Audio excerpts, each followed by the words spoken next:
เป็นมือเศร้าเนาะน้ำก็ไม่ทันอาบเฮากับมีภารกิจว่าจีเฮ็ดหมูกรอบก็คือหมูพันปีของเขาอยู่ตู้เย็นไม่ได้เฮ็ดอย่างกินแล้วเฮาสิมาเฮ็ดหมูกรอบกินนะทุกคนเนาะไปเบิ่งนำกันขั้นตอนการเฮ็ดหมูกรอบของพลินเป็นจะใดนั้นกันอยู่ห้องครัวเก่าๆของเฮาเองเนาะก็คืออยู่มองเก่าเฮ็ดกินคนเดียวคือเก่าเนาะพออยู่ผู้เดียวเนาะ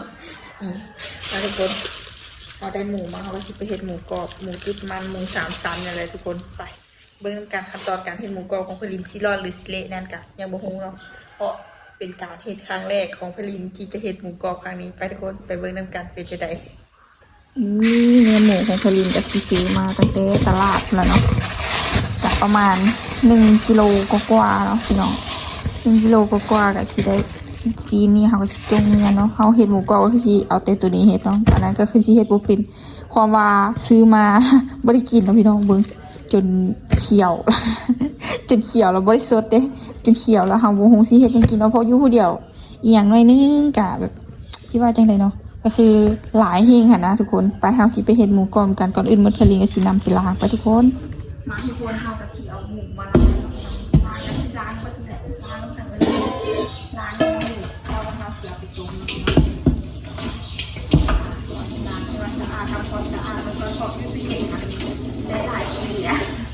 หมูพันธุ์ที่อยู่เพราะเราอยู่เดียวแล้วค่ะหมูไม่ได้แบบติดมันเราติดมันเนี่ยแบบติดมันมันสั่นเขาจะมันไม่สั่นบอกเลยจะไม่ดูเลย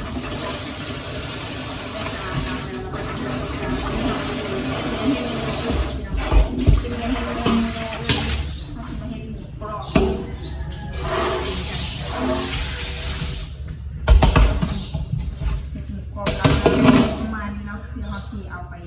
หั่นแล้วพี่ลิงก็เชียวไปต้มเนาะหรือว่าขั้นตอนต่อไปนำกันแต่เฮ็ดถือสูตรบ่ฮู้แล้วเพราะพี่ลิงก็เฮ็ดเป็นครั้งแรกคือกันเอาไปรู้กันหลังจากที่พลินล้างหมูแล้วพลินก็สิเอามาหั่นเนาะพี่น้องเนาะก็คือเอามาหั่นมันตอนใหญ่โพดยานมันนานสุกแล้วเขาสิหั่นแล้วล่ะพลินสิเอาไปต้มเนาะเดี๋ยวไปหั่นน้ำกันทุกคนมาหั่นนี่เนาะหั่นตัวที่เป็นซีนพลินยานมันบ่สุกหนังเดี๋ยวพลินก็สิต้มต่อไปเลยต้มน้ำเลยนี่ลงเลยแบบทุกคนนี่เป็นเส้นแบบนี้เลย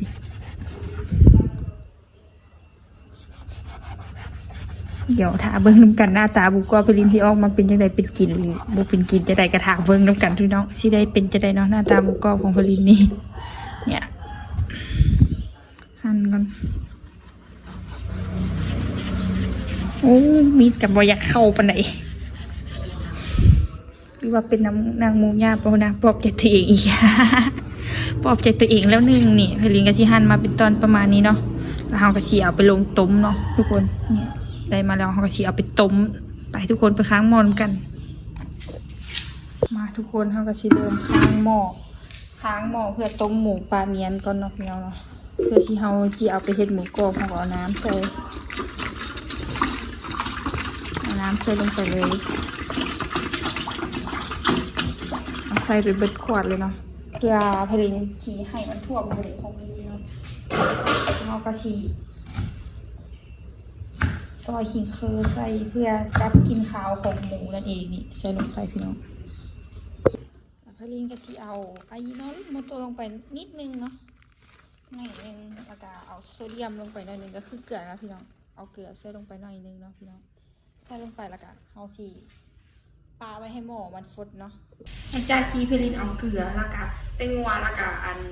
หัวขี้เคอลงไปแล้วพลินก็สิปิดหม้อไว้เนาะให้หม้อฟดแล้วเขาก็ค่อยจีเอาเนื้อหมูนี่มาลงเนาะพี่น้องเนาะหมูก็คือพลินจีซอยประมาณนี้เลยเนาะตอนนั้นอาหารตัวนี้เลยยังหนาอยู่พี่น้องแต่ก็เอาประมาณนี้เลยเดี๋ยวเขาสีเอาไปต้มให้มันสุกหรือแล้วเขาก็จะไปทอดแล้วก็ชิไปตากลมก่อนตากลมเลยอีกอย่างแต่ถ้าเบิ้งน้ำกันว่าพลินที่เฮ็ดสูตรใดเนาะพี่น้องไปเบิ้งน้ำกันที่เป็นกินหรือมาเป็นกินยังหูแต่ที่หูคือน้ำวัฒนอาพี่น้องไปตาลุมเบิ้งน้ำกันหลังหลังจากที่เขาต้มน้ำหม้อเขาก็เริ่มร้อนมันก็เริ่มเดือดแล้วนะพี่น้องไปหาซีเอาหมูมาลงต้มปลาเนียนเพื่อหาซีเอาไว้พึ่งลงไปเฮ็ดหมูกรอบกันที่เป็นยังไงนั่นกระถางไว้ดูกันสิรอดหรือสิล่วงพี่น้องเนาะแต่ที่แน่ๆก็คือพี่ฮูแหละน้ำบ่อาบทุกคนจะเอาหมูลงหม้อกันพี่น้อง หม้อพลินกับฮอนแล้วนะฮอก็สิเอาหมูลงไปเลยฮอนก็สิประฮอนประมาณนี้นะทุกคนเอาหมูลงไปเอาหมูลงไปต้มเอาหมูลงไปต้มร่วมกันพี่น้องแล้วก็ฝาปิดเมียนเอาฝาปิดเมียนให้ต้มให้มันสุกแล้วก็ให้หม้อมันฟดให้หนังมันหันก่อนเนาะพี่น้องเนาะเดี๋ยวจะเบิ่งนำกันที่เป็นหมูกรอบหรือเป็นหมูอย่างยังบ่ฮู้เนาะฝาปิดเมียนเฮาก็สิมันเบิ่งมันเนาะพี่น้องเนาะมันเบิ่งว่าน้ำท่วมหมูเฮาบ่หรือน้ำบ่ท่วมหมูเฮาเนาะถ้าเป็นจะได้นั่นก็ให้มันน้ำท่วมต้มให้มันสุกเนาะพลินก็บ่ฮู้คือกันเพราะพลินก็เฮ็ดครั้งแรกแต่เป็นจะได้นั่นก็ช่วยแนะนำพลินเด้อพี่น้องเด้อช่วยแนะนำบอกพลินแน่ว่าให้พลินเฮ็ดแบบใดเพราะพลินก็เฮ็ดครั้งแรกเฮาอยู่คนเดียวนะอยู่คนเดียวก็ใช้ชีวิตแบบ นั่นแหละเนาะพี่น้องเนาะใช้ชีวิตคนเดียวแบบกินอย่างกับหมูกับหมูพันปีบ่เป็นหมูสดพี่น้องหมูพันปีหมูอยู่ตู้เย็นได้1,000 ปีแล้วฮ่าๆบ่แม่นว่าหยอกๆเด้อหมูอยู่ตู้เย็นไพลินก็ได้1,000 ปีก้อนที่ได้เอามาเฮ็ดหมูกรอบแล้วพี่น้องเลยท่าเขาก็นั่งท่าเบิ่งหมูกรอบเพราะว่าที่ดินจังได๋ครับหมูเขาก็เอาลงแล้วเนาะพี่น้องนะท่าไปเบิ่งนำกันว่าหมูกรอบไพลินสิเป็ดบ่หรือจะได้เนาะพี่น้องเนาะเดี๋ยวที่ว่าใช้เวลาเฮ็ดกันโดนเติบได้เฮ็ดหมูกรอบอ่ะแต่ก็บ่แม่นอุปสรรคสำหรับไพลินเนาะเดี๋ยวเฮาสิมาเฮ็ดเบิ่งว่ามันสิเป็นกินบ่ก็มันเป็นครั้งแรกของไพลินนำเนาะว่ากันยังสิบ่อ่านข้อสอดต้องคือเก่าแล้วค่ะเฮาก็หันเนาะอย่าลืมฝากติดตามให้กำลังใจไพลินเด้อฝากกดไลค์กดแชร์กดติดตามให้ไพลินเด้อพี่น้องเด้อคอมเมนต์ลินนำไพลินเด้อเดี๋ยวเขาจะทาให้หมูเฮาสุกเนาะพี่น้องเอาไปทาเบิ่งนำกันว่าสิสุกจักนาทีแล้วก็เฮาสุกจักโมงว่าก็สิติดๆคันๆแน่พี่น้องเดี๋ยวถ้าเบิ่งนำกันตอนที่หมูไพลินสุกเนาะหรือว่าไพลินต้มหมูสุกเนาะแล้วไพลินจะเอาไปเฮ็ดขั้นตอนในต่อทันการทาติดตามเบิ่งนำกันเด้อพี่น้องได้ทาเบิ่งนำกันไปทุกคนเราต้มไปประมาณนึงมีหม้อของไพลินกับฟดแล้วเนาะพี่น้องเนาะคือไพลินว่าหั่นน่ะมาทำบ่เบิ่งนำกันสิเป็นจังได๋เนาะทุกคนนี่หม้อหนังหมูของไพลินก็สิพุดๆน้ำก็คือสิล้นหม้อนั่นเองพี่น้องเลยบอกเลยว่างานนี้งานเข้าเฮาก็สิพริกเนาะพริกให้หนังหมูเฮากลับไปอยู่อีกฝั่งนึงเดี๋ยวลินหาวิธีพริกก่อนพริกให้มันไปอยู่อีกฝั่งนึงหรือว่าต้มให้มันสุกเนาะต้มหนังหมูอ้าวล้มคืนนี้แหละต้มจะได้เนาะพี่น้องเลยเนี่ยเฮาพริกได้แล้วเนาะพริกเทื่อละอันต้มให้มันสุกทั่วถึงกันเนาะพี่น้องต้มให้มันสุกทั่วถึงกันแบบเนี้ยเอาไปลินก็สิปิดฝาไว้อีกเทื่อนึงปิดฟองนี่ก็คือฟองไขมันหรือฟองอย่างไพฮุกก็คอมเมนต์บอกไพลินเด้อนี่หน้าตาก็ชื่อได้ประมาณนี้คือกินคือหอมอีหลีพี่น้องเดี๋ยวเขาปิดฝาไว้ราคามาเบิ้งนำกันอีกเทื่อนึงนะพี่น้องไปเบิ้งกันมาทุกคนตอนนี้หมูไพลินก็น่าจะได้ทีแล้วเราเขาก็ชีโป่งเนาะพี่น้องเขาชีโป่งก็คือปิดไฟนั่นเองเนาะทุกคนปิดไฟเลยแล้วเขาก็เสียวออกมาพักให้เย็นแล้วเขาชีเอาใส่กับน้ำส้มสายซูแล้วก็เกลือเนาะพี่น้องเนาะทำการตักเอาหมูออกเลยออกพักให้เย็นออกไว้พักมันให้เย็น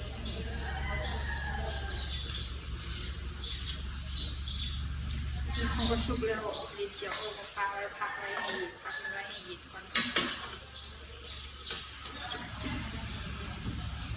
เอาไปชั่วระวังเด้อพี่น้องเดี๋ยวชิเป็นคือไพลินเนาะ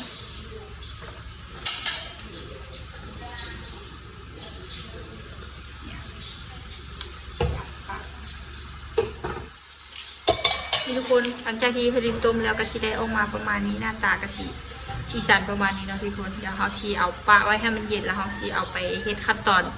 อื่นต่อเลยนะทุกคนไปเบิ่งนำกันหลังจากที่เขาปะให้มันเย็นไพลินก็ชีเอาไม้มาแทงหนังมันเนาะเย็นก็บ่เย็นปานใดได้ยังฮ้อนอยู่พี่น้องเขาก็ชีแทงให้หนังมันนั่นละเขาชีเอาน้ำส้มสายชูใส่กับเกลือเนาะพี่น้องแทงให้แบบคิดว่าจังได๋บ่ฮู้เนาะไพลินก็ไปเบิ่งคลิปเขาเจ้ามาคือกันนะพี่น้องแทงลงไปมาแทงเลยเด้อพี่น้องเด้อแทงให้นางหมูเฮาอันนั้นเนาะไพลินกับโมโหสิอธิบายเนาะไพลินกับไปเบิ่งคลิปเขาเจ้ามาอีกเทื่อนึงอันนี้พี่น้องหมูไพลินกับชิบติดมันปานใดเพราะว่ามันเป็นเนื้อสันเนาะสันเนี่ยตัวนี้กับสิเฮ็ดคือกันเด้อพี่น้องจิ้มให้อันนั้นมัน ลาพลินก็เชียวน้ำส้มสายสูบมาหวดใช่แล้วพี่น้องเนาะก็ยังออกไอตุดต้วนอยู่แต่ถามว่าหอมบ่หอมนะพี่น้องเนาะมีความหอมอยู่จักหน่อยนึงเนาะพี่น้องเนาะเนี่ยเอาจิ้มแบบนี้แล้วก็น้ำมันมันสีออกมาเนี่ยพี่น้องน้ำมันหมูมันสีออกมาก็สักจิ้มสักคันแปะอีกอย่างหนึ่งก็คือที่ซักอันอื่นได้พี่น้องซักเครื่องบ่ซักของบ่แต่อันเนี้ยบ้านพลินสิเอิญว่าเอามาซักลงแนวนี้เนาะพี่น้องเนาะเอามาซักลงคือแบบสิว่าจังเดียวเนาะบ่ฮู้แหละพลินกับบ่ฮู้จะอธิบายไผฮู้กะคอมเมนต์บอกพลินแหน่จังซี่เนาะแต่คนอื่นบ่ฮู้ว่าเพิ่นซักข้างแบบนี้บ่แต่พลินอะเอาไม้จิ้มสิเนาะเนี่ยแล้วพลินก็สิเอาน้ำส้มสายชูใส่เนาะเอาเกลือหวดเอาน้ำส้มสายชูใส่แล้วก็สิเอาไปพึ่งลมไว้ให้มันแห้งเนาะพี่น้องไปมื้อกันเดี๋ยวหาแนวประคบมันก่อนเสร็จแล้วเนาะน้ำส้มสายชูลงไปพี่น้องใส่ลงไปให้ท่วมหนังเนาะแล้วก็เอาโซเดียมลงไปก็คือเกลือนั่นแหละพี่น้องใส่หลายเค็มเนาะใส่หลายกับเค็มเนี่ยชิ้นหัวลงไปประมาณนี้เลยทาให้มันเข้ากันเข้านางโมเขาเนาะแล้วพี่ลิงกับชีไปตากไว้ให้มันแห้งพี่น้องเดี๋ยวเอาเถื่อลงยังซีซะเนาะมันค่อยชีทั่วถึงไปเอาชีเอาไปเมียนเนาะแบบนี้เอาไปปะไว้ให้มันแห้งหรือว่าใส่ตู้เย็นไว้ก็ได้เนาะพี่น้องหรือว่าเอาไปตากแดดก็ได้แล้วเขาเสียมาทอดทำกันไปถ้าเบิ้งขั้นตอนการทอดทำกันเลยว่าพลินชีเป็นกินโบ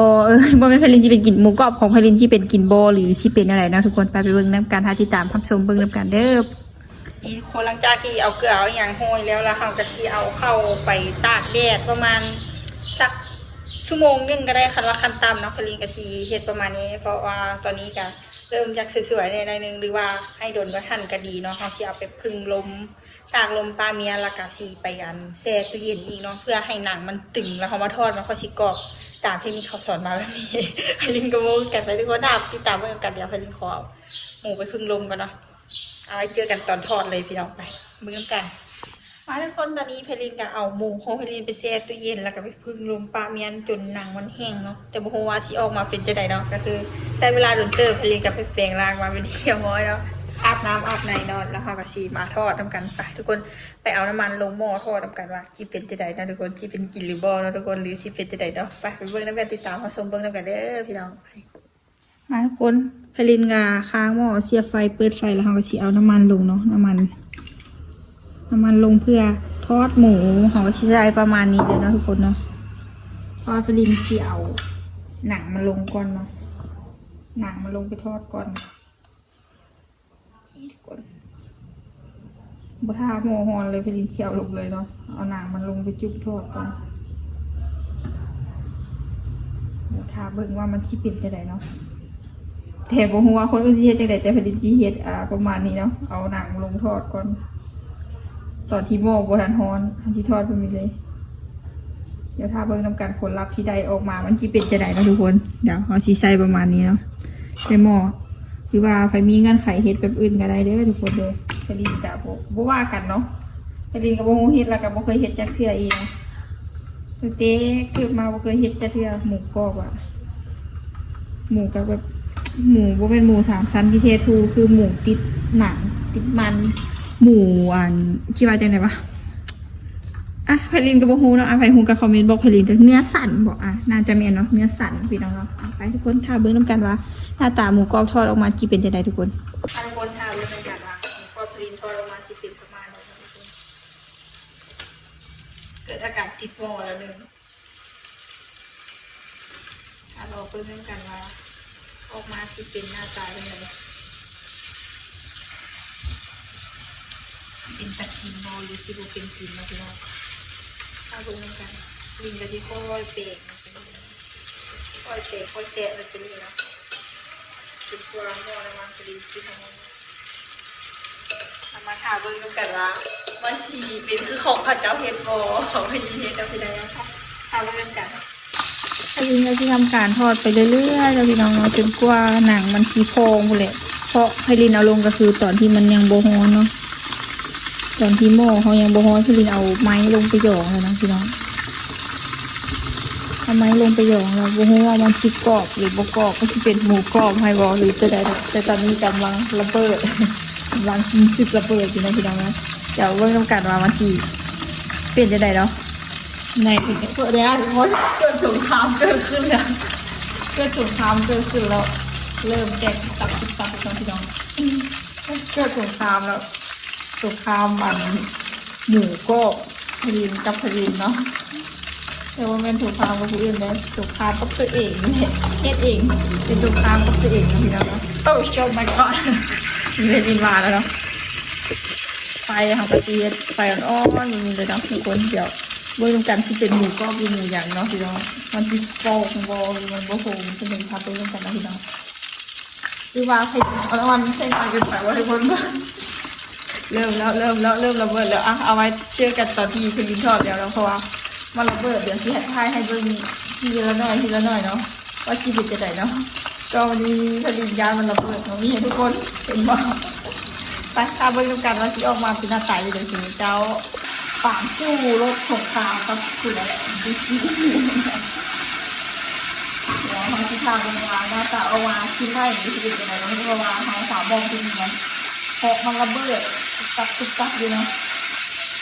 ค่อยไปอ้อนไปทีไปอ้อนไปนะถ้าเราติดตามดูกันว่าผลที่ได้ทำออกมาชิ้นไม่หรือชิ้นก็ถ้าทุกคนเท่ากันเกิดเหตุประคาดคิดหมูกรอบออกจากเนื้อหมู ถ้าเราลุ้นเบิ่งน้ำกันว่าสิออกมาเป็นหน้าตาอย่างนี้นะพี่น้องเดี๋ยวค่ะเบิ่งน้ำกันหมูกรอบหรือซิหมูเพบอันนี้คดินก็มาจักคือกันเบิ่งสภาพแล้วติดหม้อย่างนักน่วงแห้งเดี๋ยวเขาสิทอดปลาไว้อีกจักหน่อยหนึ่งก่อนเนาะแล้วก็สีเอาออกเนาะมันก็น่าจะสุกแล้วสีการสีเหลืองประมาณนี้ก็นะพี่น้องเดี๋ยวทอดอีกจักหน่อยก่อนเนาะทอดไปอีกจักหน่อยหนึ่งเนาะแล้วค่อยมาเบิ่งน้ำกันว่าตอนที่เฮาเอาออกหม้อว่ามันจิเป็นยังไงนะทุกคนเกิดแฮกแอ็กซิเดนต์หน่อยหนึ่งเฮ็ดหมูกรอบครั้งแรกพลาดเฮ็ดหมูกรอบครั้งแรกก็คือแอ็กซิเดนต์พลาดสำหรับพี่น้องเบิ่งเป็ดสร้างเบิดดังวันชิ้นวันโอ้โหบอกเลยว่าครั้งแรกกับครั้งซะงั้นเนาะเดี๋ยวเอาไว้มาเบิ้งนำจัดตอนที่ผลิตออกจากหม้อเดี๋ยวขออนุญาตทอดก่อนเพราะว่าระเบิดมันระเบิดแต่ตักอยู่นะพี่น้องไปทาเบิ้งนำจัดตอนที่ผลิตออกจากหม้อด้วยทุกคน